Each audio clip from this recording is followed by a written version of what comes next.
এই বাঙালি কোনো জাতি, এটা কোনো জাতির ভিতরে পড়ে ভাই।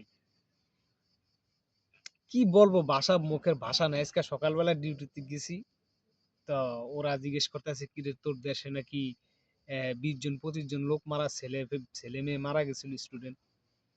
বললাম যে হইতে পারে, তখন আমার কিন্তু তাও নলেজে নাই ঘটনাটা কখন ঘটছে।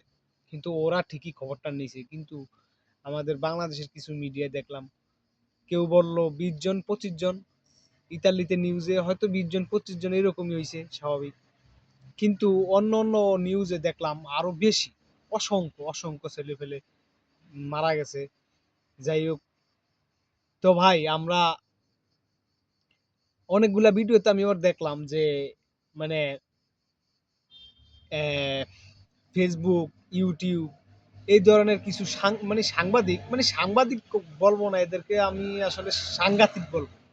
ঠিক আছে, সাংঘাতিকরা মানে ভিডিওটারে ভিউ পাওয়ার জন্য ভাই অনেক দেখলাম, আবার অনেক নেতা ফেতা ওই অমুক দলের তমুক দলের বাইরে এরা কি জন্য যে ওই জায়গায় জ্যাম করে রয়েছে। তারপরে দেখলাম মানে এক একটা ডাব 600 টাকা। এ ভাই এরা কোন জাতি রে ভাই? এটা কি বাংলাদেশ? এটা এই দেশ কি আমরা চাইছি? এই দেশ কি আমার? আমি তো আসলে বলতে পারতাছি না ভাই। আজকে সকালবেলা ডিউটিতে গেছি, ওরা আমাকে জিজ্ঞেস করতেছে। আরে ভাই কি বলবো, আর ভাষা আর খুঁজে পাইতেছি না, বুঝছেন? আজকে সারাটা দিন যে আমি কি ছিলাম আসলে, মানে কি বলবো আসলে, এই ছেঁচড়া দেশ, এই দেশটার প্রতি ভাই এত ঘৃণা জমে ভাই, মানে এটা আসলে নিজের বুঝাইতে পারতেছি না যে আসলে কতটা পরিমাণ মানে ঘৃণা হইতেছে। আসলে এই যে ছাড়ছি, উপরে আল্লাহর কাছে হাজার হাজার শুকরিয়া যে আল্লাহ তুমি মনে হয় যে আমারে, মানে আলহামদুলিল্লাহ ভাই, মানে আল্লাহ আমারে ভালো রাখছে। এলে এরকম একটা দেশে, এটা আসলে অভিশপ্ত দেশ। এটা অভিশপ্ত দেশ না হইলে এটা এরকম হয় না ভাই। একটা মানুষ রক্ত দিতে গেছে, ঠিক আছে ফাইন, রক্ত দিয়া একটা ডাব খাবে, ওই ডাবটার দাম 600 টাকা। ভাই এটা কেমনে সম্ভব? এটা সম্ভব? এটা দেশ? বা এই দেশে মানুষ বসবাস করা ঠিক ঠিক না। হাসিনায় গেছে, ওর পতন, ওকে ফাইন, বুঝলাম, ও খুব দেশের হোগা মাইরা দিছে, ওই কইরা দিছে, এই কইরা দিছে।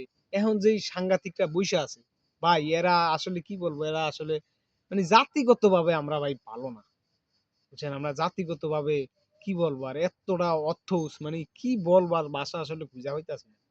মানে কোন জায়গায় আসলে বসবাস করি, কোন দেশে আল্লাহ আমার জন্মটা দিল, আসলে আল্লাহর কাছে মানে এটা একটা বড় রকমের অভিশাপ, যেই দেশটা আমার জন্ম হয়েছে। যাই হোক, সর্বশেষ পরিশেষ আর কি বলবো, আসলে সাংঘাতিক এরা আসলে সাংবাদিক না, এরা হচ্ছে সাংঘাতিক। যাই হোক, তারপর আমাদের প্রধান উপদেষ্টা ওই সেই বকর সকর মূলাক্ষেত। যাই হোক, আসলে এদেরকে নিয়ে কথা বলার কোনো কারণ আমি দেখতেছি না ভাই। আবার অনেকে বলবে আমি ওই করতে আইছি সেই করতে আইছি। ভাই আমরা সব সময় আসি না, যখন গুরুত্বপূর্ণ সময় দরকার তখনই আমরা আসি। ঠিক আছে, অনেকে অনেক কথা বলবেন, সেটা আমি জানি, তো বলতে পারেন, কোনো সমস্যা নাই।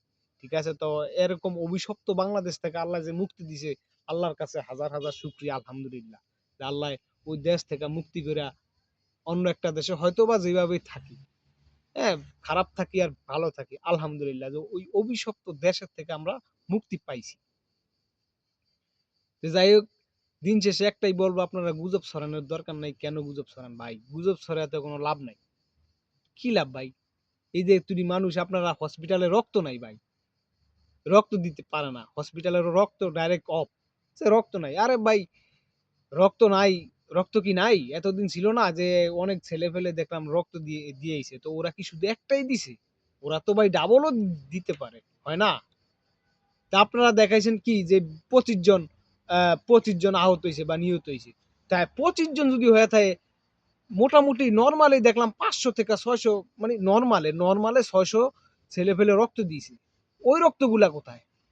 আপনারা বলেন ওইটা নাই সেটা নাই, ওইটা নাই সেটা নাই, ওই রক্ত নাই। আরে ভাই এগুলা কইরেন না, আল্লাহ কিন্তু সইব না। আল্লাহ কিন্তু আছে একজন। ঠিক আছে, আপনাদের বিচার উপর আল্লাহ একদিন করবো। ঠিক আছে, আজকে সারাদিন মানে ছটফট করছি ভাই, একবারে বিশ্বাস করবেন আমি আসলে কি বলবো, নিজের আসলে বুঝাইতে পারতেছি না।